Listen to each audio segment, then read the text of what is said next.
When I was 14, I decided to drop out of school and became super interested in fuel cells. Was fortunate enough to university to get a PhD studying fuel cell electrochemistry. And after graduating, I went to work at one of the world-leading fuel cell companies in Vancouver.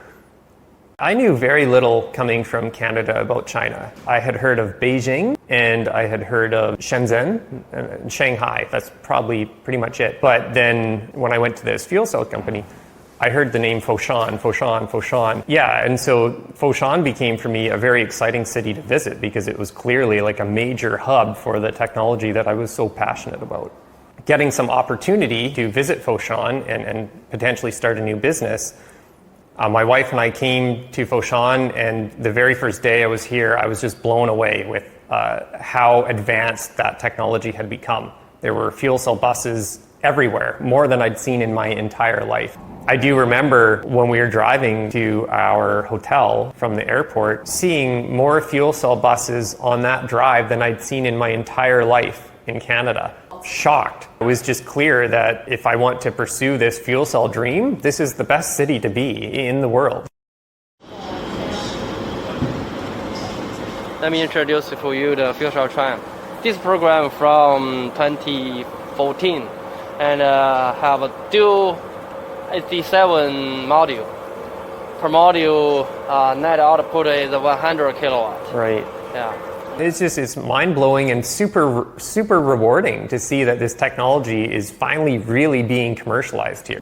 Most of the credit for that goes to some of the local government officials, or they're just, visionary in this area and they're passionate about it, and once they make a decision, they follow through with it until there's an actual product. China is already leading for solar cells and for lithium-ion batteries. And now fuel cells are like the next wave of alternative energy that's coming in to complement the alternative energy solutions that are already in place. There's a much larger GDP in China. It's a much bigger economy. And this type of investment, it requires a lot of money. And so I think that's one of the biggest differences is that China actually has the financial ability to put in a large investment into this technology.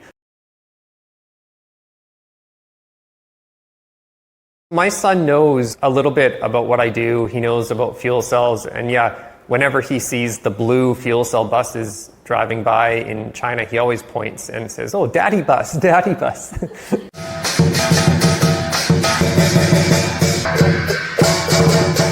Shortly into our stay here, my son discovered the lion dance at the temple, and every day he was asking to go see the lions. We bought him his own lion costume and the drum. Whenever I came home from work, he would want me to put on the lion costume because he likes to be the drummer. A lion, pole dancing, drumming, all of it. Good. My family and I, we're super content and super happy in Foshan. It feels very nice. We felt at home.